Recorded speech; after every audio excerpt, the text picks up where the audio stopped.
Halo pemirsa, Anda menyaksikan Info Dunia dengan sejumlah informasi dari mancanegara. Bersama saya, Ayu Pratiwi.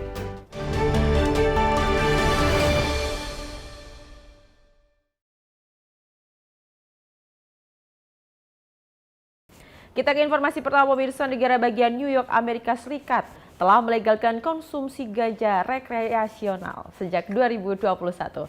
Namun kini banyak toko ganja ilegal bermunculan di setiap sudut kota New York. Dalam festival ganja baru-baru ini di kota New York, para peserta secara terbuka menghisap ganja di depan umum. Hal ini berkat peraturan New York yang baru-baru ini mengizinkan warganya untuk menghisap ganja, termasuk di jalan-jalan kota. Meski konsumsi ganja di tempat umum diperbolehkan, sumber-sumber ganja tersebut tetap menjadi masalah. Di negara bagian New York, lebih dari 100 toko legal bersaing dengan ribuan toko ilegal tanpa izin yang bermunculan dengan cepat setelah ganja dilegalkan. Undang-undang hanya memberlakukan denda pada toko-toko yang tidak resmi. Ini membuat orang membuka toko ilegal tanpa rasa takut. Tapi bagi pemilik toko berlisensi seperti The Travel Agency, ada tekanan finansial. It's supposed to be a $4 billion market here in New York State, and I think last year the licensed stores only did around $40 million. And the hope is that we'll be able to open up more legal stores once we shut down the illicit shops. Untuk membendung maraknya toko ilegal, Dewan Negara Bagian New York baru-baru ini memperluas wewenang pejabat negara bagian dan lokal untuk menutupnya. Namun, para pemilik toko tanpa izin berpendapat bahwa keberadaan mereka tetap dibutuhkan. Closing down all the shops is the worst thing you can do. There's 3,000 plus smoke shops in New York City. There's 55 legal dispensaries. So you're going to take the customer base from 3,000 illegal smoke shops and mob the dispensaries. Nobody's going to want to wait online just to buy weed. John Cagia dari kantor manajemen ganja New York membantah anggapan ini. Ia menyebut ada risiko kesehatan terkait dengan toko ilegal. We don't know where these products have come from. They are not tested. We don't know what standards they have been produced by. And so truly consumers have no idea what they're consuming when they purchase from these stores compared to the legal stores where the products are regulated, tested, and grown right here in the state of New York. Akhir Juli, Gubernur Negara Bagian New York dan Wali Kota New York mengumumkan telah menutup 1.000 toko ilegal. And now, because we took down these illegal competitors, we now have 152 legal dispensaries across the state, and that is growing by the week. Kantor gubernur mencatat, apotek-apotek ini telah melayani penjualan senilai $312 miliar atau 5 triliun rupiah dalam beberapa bulan terakhir. Salah satu faktor yang berkontribusi terhadap menjamurnya toko-toko yang menjual ganja secara ilegal atau tanpa lisensi, seperti yang ada di belakang saya ini, adalah jumlah atau harga dari lisensi yang tergolong mahal, yakni $7.000 atau sekitar 114 juta rupiah dengan masa berlaku hingga 2 tahun. Namun ini menjadi salah satu cara atau strategi dari pemerintah kota New York untuk bisa memonitor dan juga mensupervisi kualitas dan juga keamanan serta keselamatan dari produk ganja yang dijual kepada para penggunanya. Dari Queens di kota New York, Randy Wicaksana dan tim VOA. Drone bawah air membantu mempelajari dampak perubahan iklim pada terumbu karang di Australia. Drone otonom ini memakai navigasi kecerdasan buatan dan juga sonar untuk mempelajari kejadian pemutihan karang secara massal pada ekosistem terumbu karang terluas di dunia ini. Drone bawah air yang disebut Hydrus ini menggunakan kecerdasan buatan untuk mempelajari terumbu karang. Great Barrier Reef di Australia telah dilanda pemutihan karang besar-besaran yang dipicu oleh air laut yang lebih hangat. Dengan bantuan Hydrus, para ilmuwan kelautan berupaya melakukan survei yang lebih akurat dan teratur untuk lebih memahami dampak perubahan iklim. Pimpinan program ReefWorks di Institut Ilmu Kelautan Australia menjelaskan manfaatnya. Dive teams can only see so much and go so far. And that's where we've had to augment our survey methods to include the use of robotics, just to enable us to scale, to go deeper, to operate in areas where predators like crocodiles and bull sharks and jellyfish now routinely reside.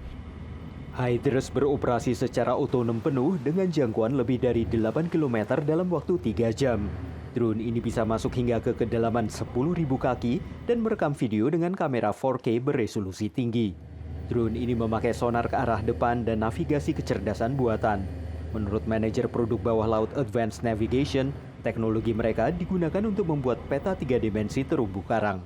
We're working on coral mapping with the Australian Institute of Marine Science, and what they're trying to do is map areas of coral to detect change within those areas, which they can then use to extrapolate and model the entire reef. One of the benefits of having a robotic system is that it goes back to that same location every single time, and it takes the same photo from the same orientation every single time, which is really, really difficult to achieve with a human diver. Great Barrier Reef telah mengalami 6 kali kejadian pemutihan lokal sejak tahun 1998. Karang yang memutih dapat pulih jika air mendingin, tapi jika suhu laut tetap tinggi untuk waktu yang lebih lama, karang akan mati. Para ahli oseanografi mengaitkan peristiwa pemutihan massal ini dengan perubahan iklim. Dari Arlington, Virginia, saya Helmi Yohanes dan tim VOA. Kita beralih ke informasi selanjutnya, pemirsa. Laporan Ketenagakerjaan Amerika Serikat terkini kembali melebihi ekspektasi analis. Penciptaan lapangan kerja Amerika Serikat tetap tinggi di tengah tingginya suku bunga. Jumlah lowongan kerja di Amerika Serikat melebihi ekspektasi. Menurut laporan terbaru Departemen Tenaga Kerja AS yang dikenal sebagai Jobs Openings and Labor Turnover Survey, disingkat JOLTS, ada 10,1 juta lowongan. I think it peaked at like 11 or 12 million. Is it 10 million now? So we're down off the heights, but still historically very high for JOLTS. This is what the Federal Reserve is grappling with. Is the economy actually hot? Is the economy actually accelerating and not declining? Whereas this push and pull in the markets of recession, no recession. If job openings accelerate, that means the economy is actually probably accelerating and not receding. So JOLTS going up definitely puts a question mark over my head, which is economic data actually getting better? And if it's getting better, does that put the Federal Reserve back on hike duty, right? Does that put them back on, wow, we may actually need to consider another hike? Dengan demikian ada 1,8 lowongan untuk setiap pencari kerja di AS. Jauh di atas target Bank Sentral AS atau Federal Reserve sebesar 1,2 seperti saat sebelum pandemi. Penciptaan lapangan kerja akhirnya juga melebihi ekspektasi analis maupun investor. Selama bulan Mei, Depnaker AS mencatat ada sekitar 339.000 lapangan kerja baru yang tercipta. Dan angka untuk bulan April juga direvisi lebih tinggi dari estimasi semula. Pada saat yang sama terjadi perlambatan dalam kenaikan rata-rata upah. Well, we believe we are seeing some moderating in wage pressures. You know, the average hourly earnings ticked down just a little bit. Employment cost index has been moving somewhat in the right direction, and that's positive for employers. You're also seeing layoffs tick up slightly. So there's less pressure on employers to pay up as they hire new workers or pay existing workers more, which is one of the complaints that we have seen across all sizes of companies, both small and large. Perkembangan ini menjadi sinyalmen laju inflasi terus mereda. The jobs situation, you know, we've heard so many businesses talk about tight labor, the fact that it was putting pressure on them to raise wages. And so that, of course, is not what we want to see from an inflationary standpoint and Fed policy. However, it is good news for the economy. People are working. It's obviously important for the consumer, given how much the consumer controls U.S. GDP. We've also gotten a signal from the Fed over the last few weeks, as various leaders from the Fed have spoken, that while we expect a pause in June, they are not ready to absolutely change policy. So we don't expect to pivot. So again, jobs news good for consumer, tough for inflation, but we are seeing some easing in wage pressures, which is, again, very good news. The Fed selanjutnya bertemu pada 15 hingga 16 Juni. Dari Washington DC, Nova Purwadi dan tim VOA. Para petani coklat di negara penghasil kakao terbesar di dunia mengalami penurunan pendapatan yang signifikan. Meski begitu, sejumlah produsen coklat justru mencatat peningkatan keuntungan. Ghana adalah produsen kakao terbesar kedua di dunia. Tapi pendapatan petani di negara ini turun rata-rata 16% sejak dimulainya pandemi COVID pada tahun 2020, menurut analisis Oxfam. COVID, of course, was a big disruption, but then also the war in Ukraine and the resulting economic crisis, coupled with some more longer-term challenges, like the impact of climate change and aging farms, which is a big issue in Ghana. Menurut Oxfam, banyak petani kakao Ghana bertahan hidup hanya dengan penghasilan $2 atau sekitar Rp30.000 per hari. Lower incomes really have shown to facilitate the use of children on farms, so child labor, which is a big problem, of course, in Ghana and other cocoa-producing countries, but also deforestation, that farmers are more likely to go out and cut down more trees in order to expand their farms, in order to make a living. Pada saat yang sama, menurut Oxfam, laba perusahaan-perusahaan coklat terbesar dunia seperti Hershey, Lindt & Sprungly, Mondelez, dan Nestle meningkat 16% sejak pandemi. And that translates into 15 billion of profit by just the 4 largest public chocolate companies since 2020. Pantai Gading adalah produsen kakao terbesar di dunia.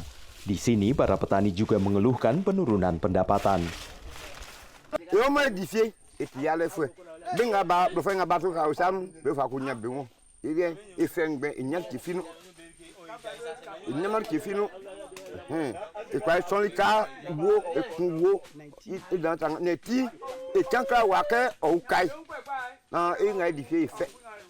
Pemerintah Ghana dan Pantai Gading menandatangani kesepakatan tahun 2021 untuk mencoba mendapatkan bagian lebih besar dari keuntungan industri coklat dengan menetapkan harga minimum dan mendapatkan premi tunai per ton kakao yang adalah jumlah tambahan yang dibayarkan langsung kepada para petani di atas harga komersial kakao. Tapi menurut Oxfam, pembayaran itu gagal meningkatkan pendapatan petani secara signifikan. If you as a company are profitable at the same time as the producers of your most critical raw material are falling deeper into poverty, then there's something wrong with your business model. Lindt dan Sprungly mengatakan kepada VOA mereka membayar premi $60 per ton kepada para petani Ghana dan menginvestasikan lebih dari $20 juta untuk program keberlanjutan kakao pada tahun 2021. Sementara Hershey mengatakan mereka bertujuan mendukung mata pencarian yang lebih baik bagi para petani dengan bantuan tunai dan pinjaman. Namun Mondelez dan Nestle tidak menanggapi permintaan VOA untuk memberikan tanggapan. Dari Arlington, Virginia, saya Helmi Yohanes dan tim VOA. Terima kasih masih bersama kami dalam Sinpo Dunia. Pemirsa, berdasarkan hasil penelitian sebanyak 6.000 lebih kota di 124 negara akan mandiri energi jika menggunakan teknologi panel surya terapung. Panel surya terapung menjadi alternatif baru di Amerika Serikat di tengah upaya memperluas penggunaan energi hijau. Perusahaan listrik Duke Energy menargetkan produksi listrik nol emisi karbon pada tahun 2050. Dan salah satu upayanya adalah pengembangan pembangkit listrik tenaga surya dengan panel surya terapung di negara bagian Florida ini. It's really important to do these innovative projects and test out new technology. We always need to find new ways to have clean energy on the grid, something that's not as traditional as we've been experimenting with or been doing. So the floating solar is nice. We'll be able to use different bodies of water that aren't really used for recreational purposes. Ada sejumlah kelebihan panel surya terapung dibandingkan panel surya konvensional di daratan. Selain tak merebut lahan dari permukiman atau pertanian, keberadaan panel surya di atas air juga mencegah penguapan air. Lalu air juga menjadi regulator suhu panel surya agar tidak kepanasan. Sileter adalah perusahaan bermarkas di California yang telah membangun sekitar 270 proyek panel surya terapung di sedikitnya 30 negara. So this is one of our anchor points. So the islands are anchored on all 4 sides. So all 4 sides around the perimeter of the island have these anchors. These are plate anchors. They're driven into the bank here with a jackhammer. And actually this anchor goes down about 20 feet into the ground. And as you can see, there's a shackle and 2 mooring lines attached to this single anchor point. And those mooring lines go out to 2 points on the island. Sebagian besar panel surya terapung saat ini berada di Asia. Asia took off pretty quickly. Asia, especially island nations like Japan and Taiwan, were very keen on floating solar because they just didn't have a lot of land for large-scale ground mount solar. So that's been our fastest growing market and continues to be our fastest growing market. Tapi AS yang tengah galakkan tenaga surya dan energi terbarukan lain juga menjadi pasar potensial. Here in the U.S., where we have more land, what we're seeing is where we have population density islands in California and the Northeast and Florida. Those are the hot markets here in the U.S., where again, they don't have land or land is very expensive.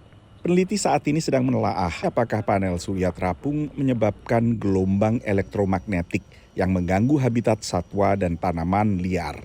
Sejauh ini peneliti belum menemukan adanya dampak buruk terhadap lingkungan. Tapi satu lagi hal yang menjadi kendala pembangunan panel surya terapung adalah biaya pemasangannya saat ini lebih mahal 10 hingga 15% dibandingkan panel surya konvensional. Dari Washington DC, saya Nova Purwadi dan tim VOA. Sistem belanja online di Amerika Serikat terus menekan sejumlah jaringan toko dan juga mal. Akibatnya pemasukan toko fisik menurun sehingga memaksa penutupan banyak toko. Rencana penutupan cabang toko serba ada Macy's di kawasan Union Square di San Francisco mengecewakan banyak pelanggannya, termasuk Christine Anderson. I'm sad about Union Square. I mean, this is the heart of the city. Christine termasuk orang yang tak terlalu suka belanja online dan memilih ke toko fisik. I need to touch it. I need to see it. Macy's adalah jaringan toko menengah ke atas yang baru mengumumkan rencana penutupan 150 tokonya dalam 3 tahun ke depan, termasuk 50 pada akhir tahun ini juga. Membuat sedih tak hanya pelanggan tapi juga sekitar 400 pekerjanya. These are folks that have worked at this store for decades to give their life, and to live in the communities in which they work. Bukan hanya pengalaman belanja yang ada dengan kehadiran toko fisik, tapi juga banyak pengalaman berkesan lainnya. Serikat Pekerja berharap ada yang bakal menempati lokasi lama Macy's di Union Square. And Macy's was a part of the culture of San Francisco when you think about Christmas and the Christmas tree so I just think maintaining the culture in a pivot is important. Sebelum mengumumkan penutupan toko, Macy's pada Januari juga mem-PHK 2.000 lebih eksekutifnya. Sebagai bagian efisiensi, Macy's juga bakal berfokus pada gerai lebih kecil, seperti toko Bloomingdale's dan Blue Mercury. Bukan hanya faktor kemudahan dan kenyamanan saja yang membuat semakin banyak konsumen Amerika Serikat beralih dari toko fisik ke toko online. Adanya ulasan terhadap produk yang dijual di toko online juga menjadi salah satu daya tariknya. Bahkan riset oleh konsultan retail online Base Rate Insights menemukan bahwa hanya 8,7% konsumen mau membeli barang di toko online tanpa membaca dulu ulasan-ulasan dari pelanggan sebelumnya. Begitu pesatnya pertumbuhan penjualan online, data Departemen Perdagangan AS menyebutkan belanja online kini mencakup hampir seperempat penjualan retail. Generally, the companies that appeal to higher-end consumers have been doing well. It's those in the middle that, like Macy's, that are struggling the most. Jaringan toko lain termasuk toko furnitur IKEA memperluas usahanya ke rental ruang kerja bersama dan food court atau aula makanan. They feel that the mall has a place in the way consumers want to shop, but it just needs to be reimagined, re-enlivened, and upgraded a bit. Tapi jaringan toko menengah ke bawah justru memperluas layanan online-nya, termasuk Walmart serta Target. Inflasi juga membuat semakin banyak konsumen beralih ke peritel-peritel seperti ini, sehingga Target bahkan merencanakan pembukaan 300 cabang baru selama 1 dekade ke depan. Dari Washington DC, Nova Purwadi dan tim VOA. Sebuah perusahaan yang didukung organisasi nirlaba membantu mengembangkan mekanisasi pertanian di Afrika. Kolaborasi ini mendorong para petani kecil menggunakan traktor untuk bertani. Sebuah traktor baru tiba di ladang Hello Tractor di Kenya dan menjadi pertanda meningkatnya permintaan karena musim tanam yang sedang berlangsung. Traktor-traktor ini disediakan untuk membantu para petani kecil mengolah dan mempersiapkan lahan mereka. Menurut Hello Tractor, mereka telah melayani lebih dari 100.000 petani di Kenya selama 3 bulan pertama tahun ini. Petani padi ini adalah salah satu dari sedikit petani saat ini yang menyewa traktor seharga $150 untuk mengolah lahan seluas 5 hektar. Dengan memakai traktor dan peralatan pertanian mekanis lainnya, petani ini mengaku bisa menghasilkan 200 karung beras dibanding hanya 2 karung ketika ia masih memakai cangkul untuk menanam. Tinga imenisaidia sana kwa sababu ya kwanza napata chakula mingi ambaye naweza uza pia. Vile imeleta uhusiano mzuri kwa jamii kwa sababu tinga inalimia watu wengi safari moja. Inamaanisha food security tuko nayo ya kutosha. Menurut Heifer International, akses terhadap traktor di Kenya, Nigeria, dan Uganda telah meningkatkan pendapatan petani kecil hingga lebih dari 200% dan meningkatkan hasil panen jagung mereka hingga 88%. Organisasi nirlaba yang berpusat di Amerika Serikat ini berkolaborasi dengan Hello Tractor sejak 2021 ketika mereka menginvestasikan $4,5 juta untuk mengembangkan infrastruktur mekanisasi pertanian di Afrika. Melalui program ini, petani kecil dapat membeli traktor dengan skema pembayaran sesuai penggunaan. Menurut kedua organisasi ini, mekanisasi pertanian membantu petani mengolah lebih banyak lahan dan menciptakan lebih banyak peluang bagi warga. An acre of land, one person using the traditional methods of farming, it will take them about 3 to 4 days of farming, of land preparation within their farm, right? But if you're looking at mechanization services, say we're looking at reaping, it takes the tractor owner about 2 to 3 hours, and they're able to prepare the land for cultivation, and that saves a huge amount of time. So we're looking at reduced cost from 3 days to 3 hours.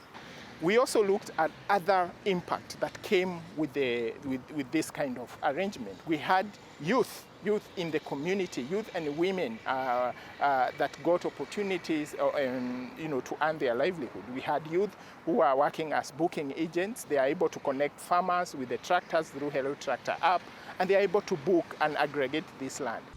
Meski sejumlah petani Afrika telah mengadopsi mekanisasi pertanian dan menyadari manfaatnya, banyak yang masih mengandalkan metode tradisional seperti membajak dan melakukan panen secara manual. Hal ini membatasi kemampuan mereka untuk mengolah lahan yang luas dan mengakibatkan kemiskinan. Menurut Hello Tractor, yang juga menyediakan traktor untuk petani di Nigeria dan Uganda, mereka berharap layanan mereka akan membawa para petani menjadi jauh lebih makmur. Dari Arlington, Virginia, saya Helmi Yohanes dan tim VOA. Dan informasi tadi menutup perjumpaan kita kali ini. Tetap saksikan Sinpo Dunia hanya di Sinpo TV. Saya Ayu Pratiwi dengan kru yang bertugas mengucapkan terima kasih dan sampai jumpa.